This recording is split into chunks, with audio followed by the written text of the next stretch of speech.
नमस्कार दोस्तों, OCN network में आपका स्वागत है। मैं हूं ओमकार चौधरी। राहुल गांधी सारी हदें पार कर रहे हैं, सारी हदें पार कर रहे हैं और अब ये 5 अगस्त से बिहार पहुंचेंगे और बिहार में जो इनके संगी साथी कह लीजिए तेजस्वी, और दोनों की विशेषता क्या है, पहचान क्या है?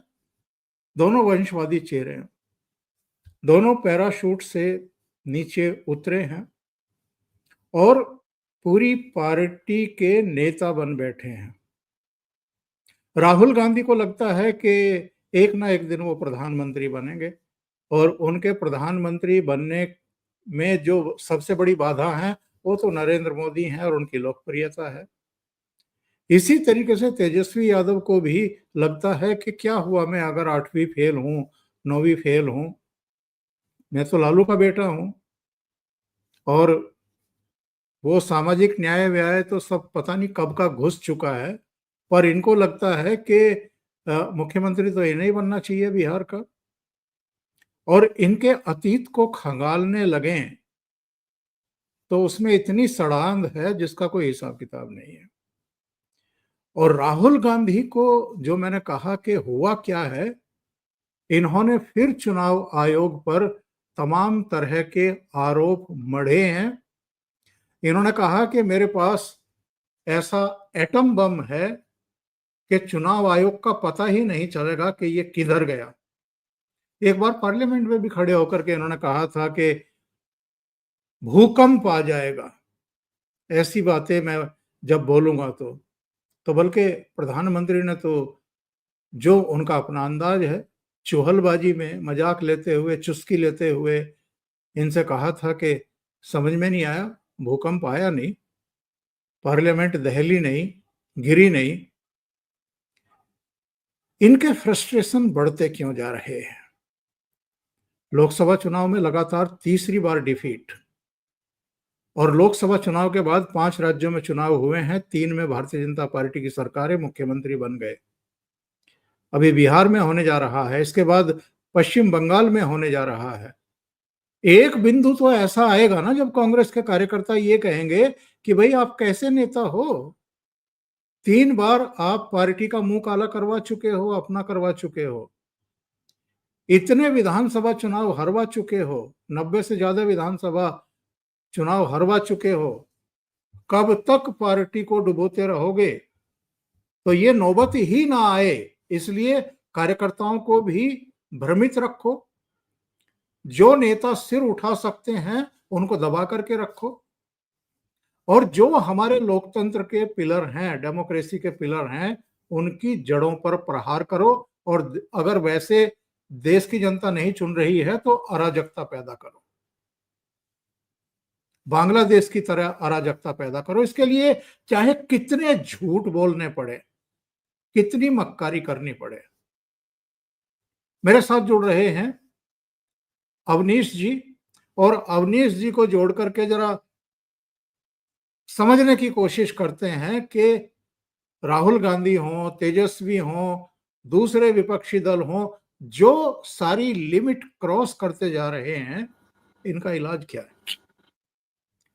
सीधे जुड़ लेते हैं अवनीश पी.एन. शर्मा जी के साथ और फिर समझने की कोशिश करते हैं। अवनीश जी, बहुत स्वागत है, नमस्कार। सर प्रणाम, आपके सभी दर्शकों को भी प्रणाम। जी सर। अवनीश जी सारी हदें पार कर चुके हैं, ये कह रहे हैं कि अरुण जेटली ने इनको धमकाया था कि अगर तुम कृषि कानूनों का विरोध करोगे तो तुम्हारे खिलाफ कार्रवाई की जाएगी। अरुण जेटली की मृत्यु कब हुई थी, कृषि कानून कब आए थे? और अभी अरुण जेटली के बेटे का मैं बयान पढ़ रहा था, उन्होंने क्षोभ व्यक्त किया है कि जो अब इस दुनिया में नहीं है उनको गलत तरीके से ये कोट कर रहे हैं और केवल राजनीतिक स्कोर करने के लिए। जी सर, अब क्या ही कहें इस व्यक्ति के बारे में, इसलिए एक हल्की टिप्पणी से शुरू करता हूं। राहुल गांधी दरअसल उस चरम गति को प्राप्त हो गए हैं जहां वो मृतात्माओं से बातें करते हैं, साक्षात्कार करते हैं। कोई स्वस्थ व्यक्ति ऐसा नहीं कर सकता सर। फॉर्म्स बिल 2020 में आए, ये तथ्य है।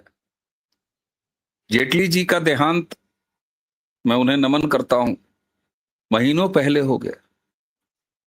किस पिनक में है ये व्यक्ति? क्या अब राहुल गांधी के स्वास्थ्य की जांच नहीं होनी चाहिए? एक राष्ट्रीय समस्या है सर, और मैं पूरी गंभीरता से कह रहा हूं सर, ये व्यंग नहीं है। इस देश की संसद में एलओपी भले ही संवैधानिक पद न हो, एक व्यवहारिक पद हो, लेकिन फिर भी एक सांसद हैं, इलेक्टेड सांसद हैं सर। मैं ये भी बात नहीं कहूंगा कि लोकतांत्रिक राजवंश जो कथित रूप से एक परिवार है 10 जनपद का, उसके चश्म चिराग हैं, लेकिन कम से कम वायनाड की जनता के चुने हुए सांसद हैं, इनको माननीय कहा जाता है ना सर। बिल्कुल। इस व्यक्ति के स्वास्थ्य की जांच होनी चाहिए, और वह भी जेटली साहब जैसे व्यक्तित्व के बारे में कि वो धमका सकते हैं। राहुल गांधी इस तरह की लफाजी तमाम करते हैं, लेकिन ये बीमारी केवल राहुल गांधी की बीमारी नहीं है सर, ये 10 जनपद परिवार की बीमारी है। इनकी माताजी नरेंद्र मोदी जी को मौत का सौदागर, और क्या क्या नहीं कहा। प्रियंका वाड्रा ने इलेक्शन कैंपेन के दौरान नीचतापूर्ण हरकतें, इस तरह के कमेंट पास किए। अभी भी नरेंद्र मोदी कायर जी के कहा लिए है, कायर सरकार कहा है, संसद में कायर, सरेंडर, और ये तमाम अस्तरहीन चीजें। राहुल गांधी की चाहे आप बॉडी लैंग्वेज देख लीजिए संसद के अंदर या संसद के बाहर, उनकी भाषा, अराजकता और सस्ते और सड़क के, इन्होंने सड़क का गुंडा सेनाध्यक्ष को कहा था, संसद के गुंडे के अलावा कोई और छवि अगर राहुल गांधी की निकल के आ रही हो तो कोई मुझे बता दे, मैं अपने शब्द वापस ले लूंगा। सवाल यह होता है सर कि आज कांग्रेस की एक विचित्र स्थिति है।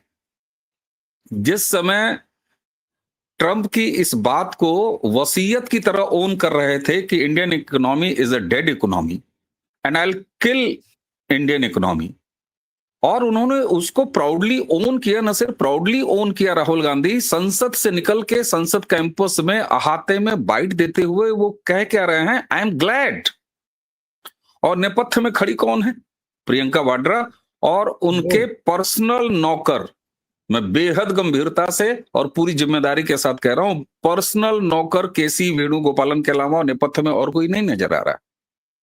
लेकिन इसी के सापेक्ष उसी संसद परिसर से निकल के, हाउस के अंदर से, राज्यसभा से निकल के, इन्हीं की पार्टी के सांसद राजीव शुक्ला की बाइट, उन दोनों बाइटों को रख लीजिए। राजीव शुक्ला ने 1991 में ग्लोबलाइजेशन और नरसिम्हा राव सरकार की तरफ से जो इनिशिएट किया गया लिबरलाइजेशन और ग्लोबलाइजेशन को एडॉप्ट किया। उसके बाद उन्होंने वाजपेयी जी की सरकार को क्रेडिट दिया, उन्होंने कहा वाजपेयी जी ने उसको आगे बढ़ाया। फिर उन्होंने अपने 10 साल यूपीए 1 यूपीए 2 के कार्यकाल को गिनाया और कहा मनमोहन सिंह साहब ने उसमें बहुत शानदार काम किया। और फिर उन्होंने कहा कि वर्तमान सरकार जो कि 11 सालों से है, यानी यूपीए 1 यूपीए 2 से 1 साल ज्यादा हो गया नरेंद्र मोदी जी की सरकार को, उन्होंने कहा कि इस सरकार ने भी उसको कंटिन्यू रखा है और किसी की हिम्मत, किसी की हैसियत नहीं है कि जो इंडियन इकोनॉमी को डेड इकोनॉमी कहे। एक प्रश्न आना चाहिए सबके मन में, मैं अभी मनीष तिवारी जी के स्टैंड पे नहीं जाऊंगा। लगभग उसी समय शशि थरूर जी तो पहले से ही ऑन है, और जब उन्होंने कहा कि नहीं भाई, मैं तो ऑपरेशन सिंदूर में ऑल पार्टी डेलीगेशन को मैंने लीड किया है, मैं जब भी बोलूंगा तो पक्ष में बोलूंगा, और उनको बोलने नहीं दिया गया। तो ये तो लोकतंत्र का हाल है आंतरिक कांग्रेस पार्टी में। लेकिन सर कल जब मैंने ये दोनों बाइट्स देखे, राहुल गांधी का और इनका राजीव शुक्ला का, तो मैंने जरा होमवर्क किया कि देखूं पब्लिक डोमेन में इन दोनों बाइटों के आने का समय क्या है। बड़ा रोचक रहा सर, लगभग एक ही समय में, क्योंकि एक ही साथ हाउस से निकले दोनों लोग, एक लोकसभा से एक राज्यसभा से, और बाहर जैसे पत्रकारों का अहाता होता है वहां पर बाइट रही।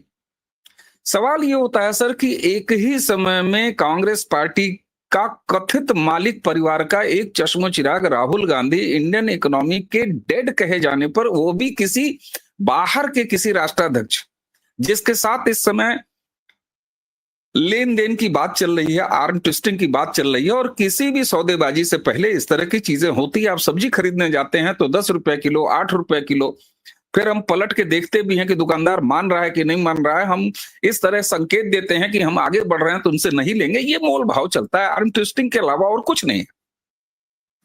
और उसके बाद वो शब्द कहता है कि आई एम ग्लैड, और दूसरी तरफ उसी समय कांग्रेस पार्टी के उन्हीं के एक लीडर इस तरह की बात कहते हैं। इसका अर्थ क्या है सर? अर्थ तो यही निकला ना कि राहुल गांधी की लाइन कांग्रेस पार्टी की लाइन नहीं है। या तो ये माने हम, या हम ये माने कि जो राहुल गांधी, उनके परिवार, क्योंकि प्रियंका वाड्रा पीछे खड़ी थी और माताजी नहीं थी, अदृश्य थी, लेकिन बट नेचुरल है कि उनकी भी लाइन वही है जो राहुल गांधी की लाइन है। बिल्कुल। तो या तो हम ये माने कि राहुल गांधी की लाइन को पार्टी जन, कांग्रेसमैन फॉलो नहीं कर रहे हैं, या जो कांग्रेस की लाइन है वो राहुल गांधी की लाइन नहीं है। और ये स्पष्ट ये दिखाता है कि कांग्रेस पार्टी में एक गंभीर बगावत है। बगावत सिर्फ तभी नहीं कही जाती है सर कि जब 8 लोग 10 लोग छोड़ के पार्टी चले जाएं। बगावत इसी को नहीं कहा जाता। ये राजनीतिक और वैचारिक बगावत है कि नहीं है? आखिर क्या वजह है कि मनीष तिवारी, राजीव शुक्ला, शशि थरूर, इनकी लाइन अलग है और राहुल गांधी एंजॉय कर रहे हैं, वो ग्लैड हैं? अगर ऐसा नहीं है और राहुल गांधी की ही लाइन कांग्रेस पार्टी की ऑफिशियल लाइन है, तो फिर मेरी मांग है कांग्रेस पार्टी से कि सख्त से सख्त कार्रवाई, पहले शशि थरूर को पार्टी से हटाइए, निष्कासित करिए, राजीव शुक्ला को पार्टी से निष्कासित कीजिए, मनीष शुक्ला को दफा कीजिए अपनी पार्टी से, या तो ये परिवार अब सीधे सीधे अपनी ही पार्टी में आइसोलेट हो चुका है। अब सवाल ये होता है सर कि राजीव शुक्ला ने स्वाभाविक रूप से पॉजिटिव क्यों बोला और ट्रंप की बात को क्यों दुत्कारा, नकारा?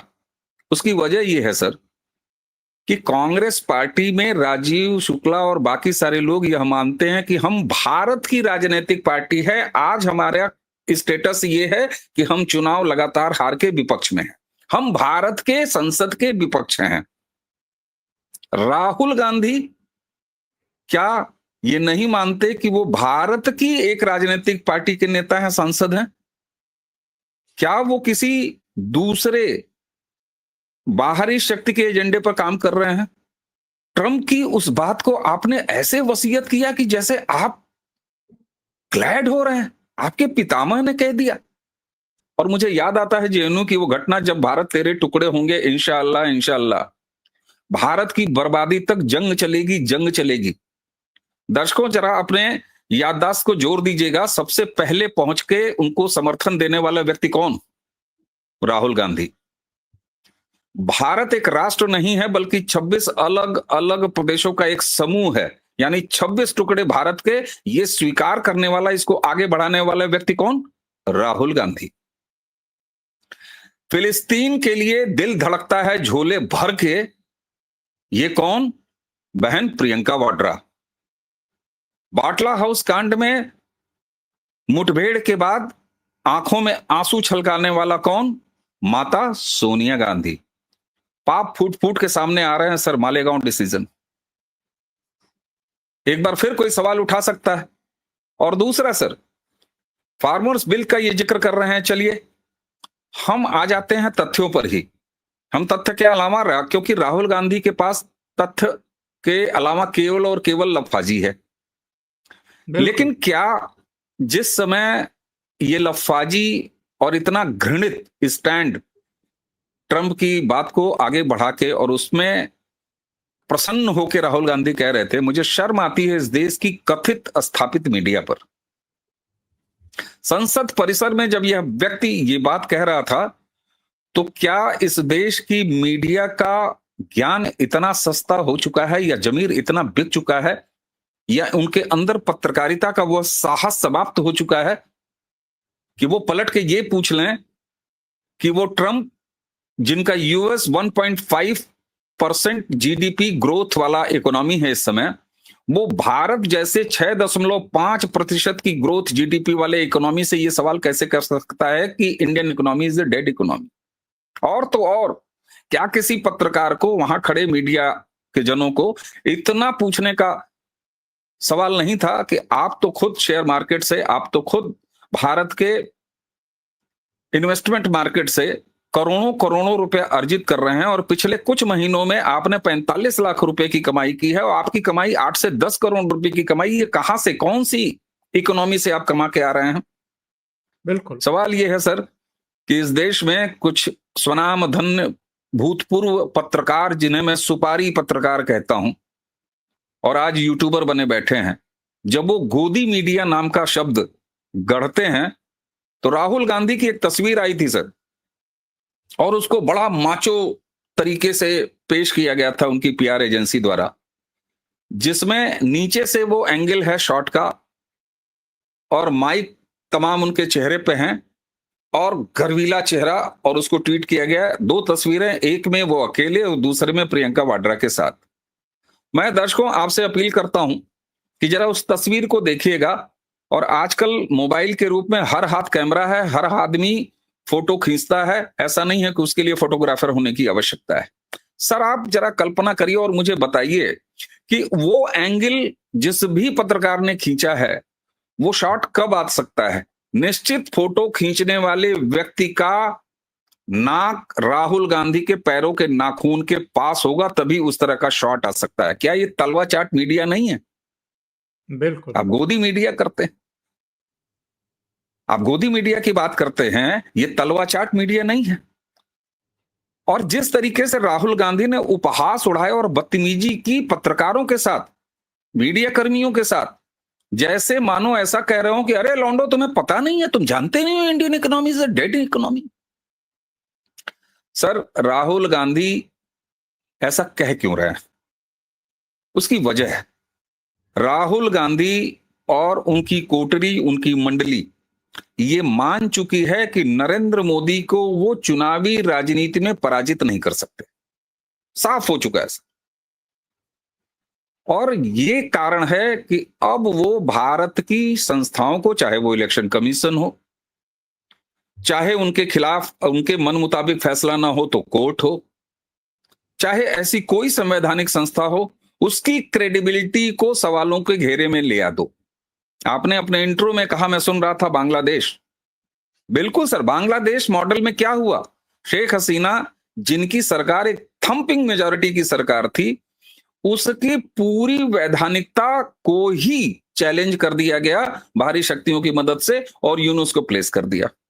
राहुल गांधी भी उन्हीं बाहरी एजेंसियों और बाहरी शक्तियों के उसी मॉडल, उसी पाठ्यक्रम को लेकर भारत में लगातार फैलाने की कोशिश करने में असफल जरूर हैं, लेकिन प्रयास उनका जारी है। यह स्पष्ट है कि कांग्रेस और कांग्रेस के सो कॉल्ड मालिक परिवार में एक विभाजन है और स्पष्ट रूप से एक बगावत है। या राहुल गांधी की लाइन कांग्रेस जन नहीं ले रहे हैं, या कांग्रेस की लाइन राहुल नहीं ले रहे हैं। और ये केवल और केवल नरेंद्र मोदी से उनकी व्यक्तिगत खुन्नस, नफरत, जब मां से शुरू होती है, बहन तक आती है और इन तक है। आपने बिहार की भी बात अपने इंट्रो में की सर, और वहां के भी एक राजवंश, लोकतांत्रिक सो कॉल्ड राजवंश परिवार की बात की, तेजस्वी की बात। क्या लफाजी है साहब, आप कह रहे हैं इलेक्टोरल रोल में मेरा नाम नहीं है, और आज सोशल मीडिया, जिसे मैं जन मीडिया कहता हूं, कुछ ही समय लगा और आपके मुंह पे उल्टा मार दिया लोगों ने कि आपका नाम वहां पर है। दूसरा सर, आज एसआईआर की बात नहीं करते हैं, चलिए एसआईआर आ गया, ठीक। एक बड़ा मजेदार तथ्य है सर, महाराष्ट्र की ये बात करते हैं, महाराष्ट्र का ये उदाहरण देते हैं सर। महाराष्ट्र में तो वोटर घटे, वोटर बढ़े, महाराष्ट्र में वोटर बढ़े और भारतीय जनता पार्टी जीत गई। बिहार में वोटर घटेंगे तब भी भारतीय जनता पार्टी जीतेगी। आप यही कह रहे हैं ना? बिल्कुल भाई, पहले डिसाइड तो कर लो कहना क्या चाहते हो। सर 2024 के लोकसभा चुनाव में छल प्रपंच फ्रॉड झूठ लफाजी करके इस व्यक्ति को जो एक आंशिक सफलता 99 के फेर में पड़ी है, इस व्यक्ति को लगता है कि अब इस देश में जो मेरा टारगेट सेगमेंट है उसको मैं झूठ लफाजी फ्रॉड यही बेच के कुछ अर्जित कर लूंगा। हालांकि सर 99 जो मिला है राहुल गांधी को, अगर उसका आप विवेचन करिए तो अगर सपा का साथ उनको उत्तर प्रदेश में न होता, अगर ये एनडीए अलायंस के अलग अलग ब्लॉक्स में अलग अलग सहयोग नहीं मिलता, तो 30 से 35 सीटें इनके अकेले के खाते में, अकेले के वश में आ रही हैं सर। ये 99 की सीट इन्हें कभी नहीं मिलती। अब सवाल ये होता है सर कि क्या एक ऐसा परिवार जो भारत की इकोनॉमिक बर्बादी चाहता है उसको एंजॉय करता है? और सिर्फ ऐसा ही नहीं, ऑपरेशन सिंदूर में बहस के दौरान जब ये आदमी बोल रहा था तो इसने स्पष्ट रूप से ये एस्टेब्लिश करने का पूरा प्रयास किया कि हम हारे हैं पाकिस्तान से।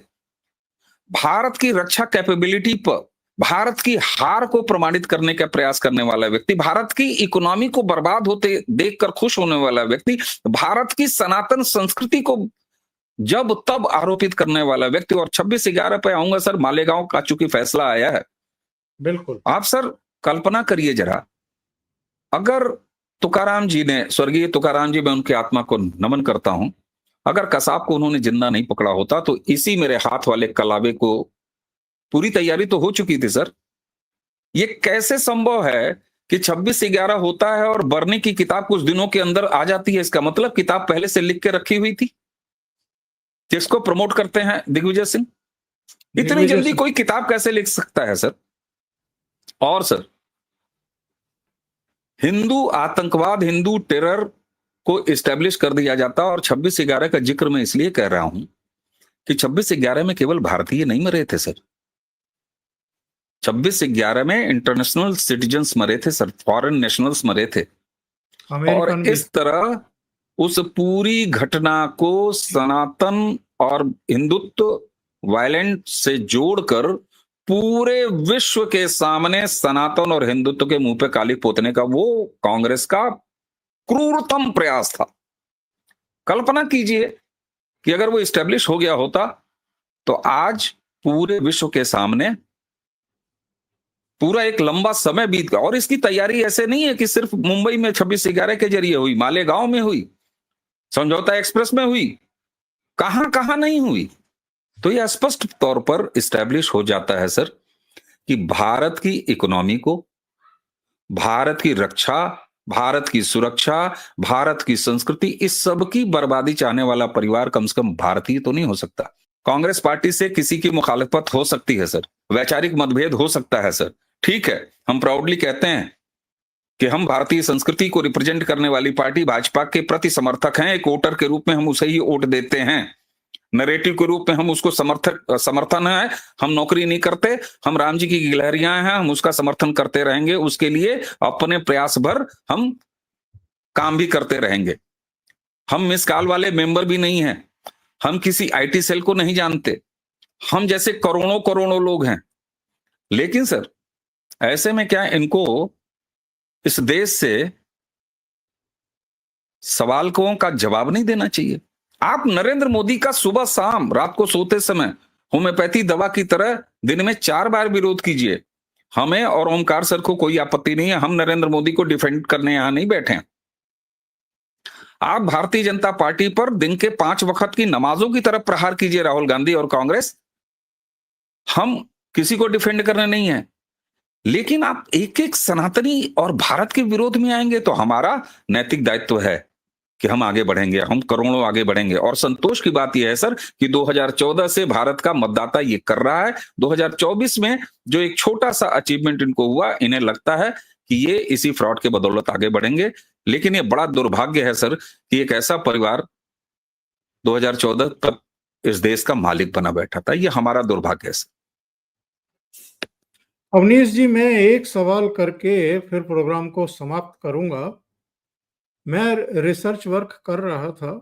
1982 में केरल की एक विधानसभा क्षेत्र में पहली बार ईवीएम का एक प्रयोग किया गया और जो नतीजा आया बाद में, हालांकि सुप्रीम कोर्ट ने उसको भी रद्द कर दिया, के मतपत्र से ही कराओ। 1998-99 में कुछ संसदीय क्षेत्रों में, कुछ विधानसभा क्षेत्रों में फिर से ईवीएम का प्रयोग किया गया, सफल रहा। 2004 में पहली बार पूरे देश में ईवीएम का प्रयोग होता है और उसमें नतीजा क्या हुआ? मनमोहन सिंह प्रधानमंत्री बन गए, अटल बिहारी वाजपेयी ऑफिस से बाहर चले गए। 2009 में भी इसी ईवीएम से चुनाव होता है। कांग्रेस की सीटें बढ़ती हैं, 145 से 206 हो गई। भारतीय जनता पार्टी की 138 से घटकर के 116 रह गई। ईवीएम यही थी। 2014 को लेकर के राहुल गांधी ने बयान दिया है, आज ही दिया है।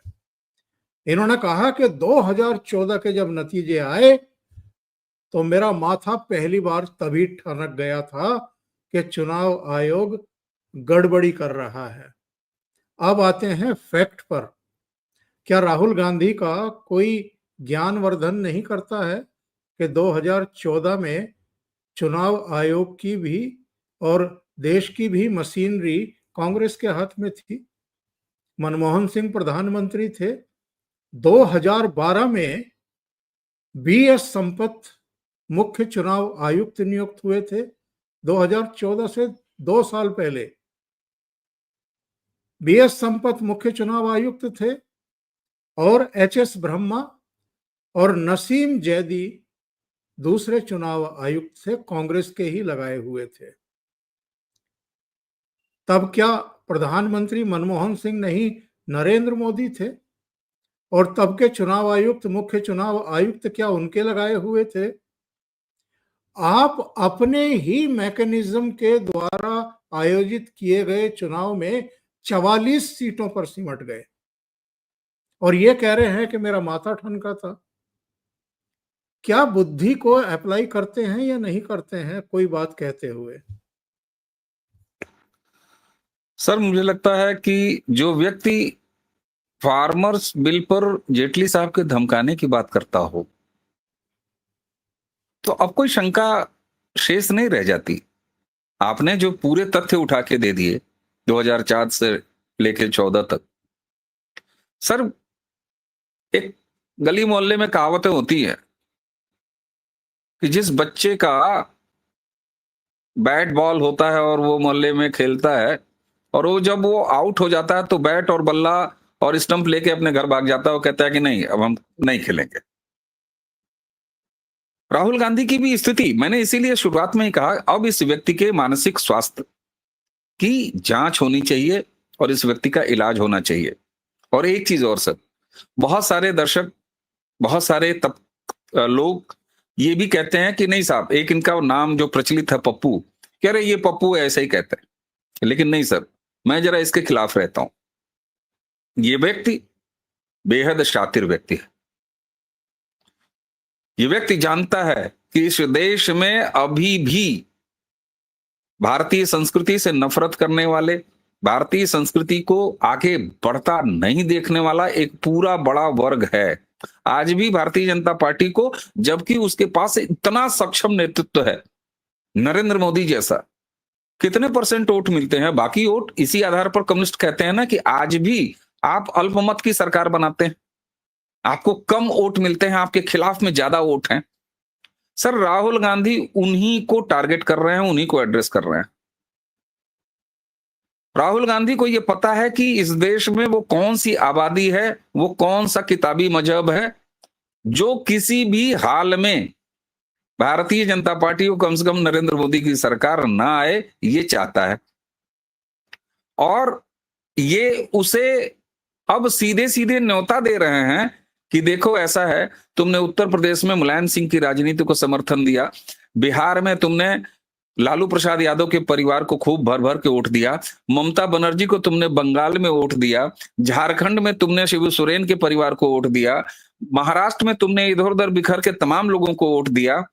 लेकिन जब तुम हमारे साथ थे तो हमने तुम्हारे वाली सब किया, हमने तुम्हारे लिए मालेगांव किया, हमने तुम्हारे लिए 26/11 किया, हमने तुम्हारे लिए क्या क्या नहीं किया, इसलिए तुम हमारे पास आ जाओ। ये केवल उन वोटों को, इन्हें पूरे देश के बाकी वोटों से कोई मतलब नहीं है। और इसलिए सर, राहुल गांधी की इस विषाक्त भरी राजनीति से अगर सबसे ज्यादा किसी को चिंतित होने की आवश्यकता है तो अखिलेश यादव को, तेजस्वी यादव को, ममता बनर्जी को, स्टालिन को और बाकी क्षेत्रीय पार्टियों को। और आज नहीं, आज राहुल गांधी और उनका परिवार कांग्रेस में अलग अलग लाइनों में खड़ा हुआ दिखाई दे रहा है अपनी पार्टी से। कल यही स्थिति रहेगी सर। अभी 29 आने में बड़ा समय है और राहुल गांधी को कहीं किसी प्रदेश का मुख्यमंत्री नहीं बनना है। किसी नहीं पार्टियों में पीएम इन वेटिंग हुआ करते होंगे, लेकिन यहां तो सर पैदाइशी पीएम बाई बर्थ है राहुल गांधी, ऐसा वो मानते हैं। तो 2029 से पहले ही ये पूरी कवायद 2029 की है। मुसलमान वोटों को एक बार फिर पैन इंडिया कांग्रेस के छाते के नीचे राहुल गांधी के लाने का प्रयास है। और उस वर्ग को राहुल गांधी के किसी झूठ, किसी लफाजी, किसी विषाक्त भरी बातों से कोई चिंता नहीं है। बस एक उन्हें आसरा चाहिए कि कैसे भी करके भारतीय जनता पार्टी और नरेंद्र मोदी की यात्रा को रोकने का प्रयास करें, ताकि एक यू टर्न लेके ये व्यक्ति वापस चला आए। एक सवाल और आ गया है। ये जब कृषि कानूनों को लेकर के आंदोलन चल रहा था, तब आपने बहुत सारे लोगों ने ये पूछा इन लोगों से कि इन 3 कृषि कानूनों में किसानों के खिलाफ क्या बात है, वो बताइए। किसी नियम में, उपनियम में, किसी भी, कहीं भी कुछ भी है जो किसानों के खिलाफ जाता हो, वो बताइए। इन्होंने नहीं बताया, नहीं बता सके, बता ही नहीं सके कि क्या किसानों के खिलाफ है। इसी तरीके से अब एक सवाल पूछा जा रहा है जिसका ये जवाब नहीं दे रहे हैं और अराजकता पैदा करने की कोशिश कर रहे हैं। इनकी मम्मी जी भी एसआईआर के खिलाफ जब डेमोन्स्ट्रेशन हो रहा था उसमें पार्लियामेंट परिसर में, तो जाकर के बैनर पकड़ करके खड़ी हो गई फोटो खिंचवाने के लिए। पूछा यह जा रहा है कि जो लोग मर गए हैं, क्या उनका नाम मतदाता सूची से नहीं हटाना चाहिए? पूछा जा रहा है कि जो शिफ्ट हो गए हैं, जो मूल पतों पर अब रहते ही नहीं हैं, वहां से क्या उनका नाम नहीं हटाना चाहिए? कोई जवाब नहीं दे रहे हैं। तीसरा सवाल इनसे पूछा जा रहा है कि जिनके 2 जगह नाम है, क्या दोनों जगह रहने देने चाहिए? सुप्रीम कोर्ट तक कह चुका है कि ये संवैधानिक प्रक्रिया है। हर साल जनवरी के शुरू में ये प्रक्रिया होती है, हर साल होती है। जानबूझ करके ये बिहार में और दूसरी जगहों पर अराजकता का माहौल क्यों बना रहे हैं? लोगों को भ्रमित करने की कोशिश क्यों कर रहे हैं?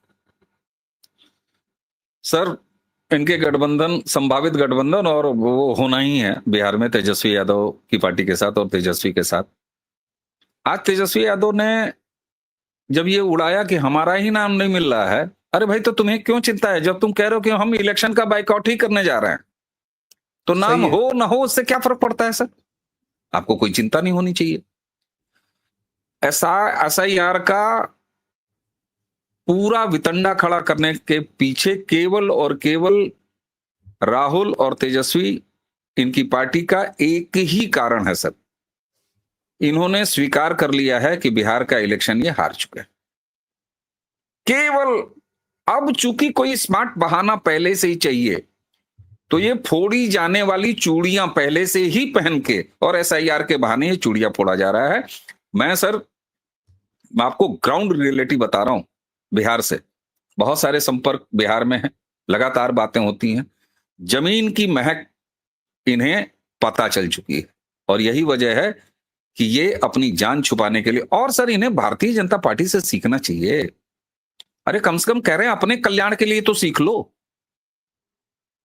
हरियाणा में लोकसभा में जब झटका लगता है भारतीय जनता पार्टी, तो झटका लगने के परिणाम आने के 24 घंटे के बाद से भारतीय जनता पार्टी अपने आप को झोंक देती है और फिर बाउंस बैक करके चली आती है विधानसभा में। उसी महाराष्ट्र जहां का तुम रोना रो रहे हो, जहां का तुम विधवा विलाप कर रहे हो भैया, वहां भी लोकसभा में झटका खाती है जब, तो भारतीय जनता पार्टी एक बार फिर अपना कमिटमेंट लेके आती है और ग्राउंड पे काम करती है और बाउंस बैक कर जाती है विधानसभा चुनाव में। लेकिन आपको तो सीखना नहीं है, आप तो पैदाइशी पीएम है ना साहब। और एक तरफ आपने जैसा अपने इंट्रो में ही बताया कि तेजस्वी पैदाइशी, वो तो पैदा ही हुए हैं मुख्यमंत्री बनने के लिए, वो चाहे 9वीं फेल हो चाहे पहली पास ना हो।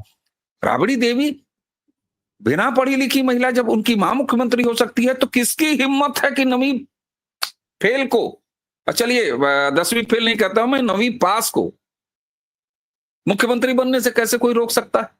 पिता जीवित हैं, मां जीवित हैं, एक अनपढ़ महिला, पिता जेल जाते हैं और खड़ाऊ शासन लेके बैठती है।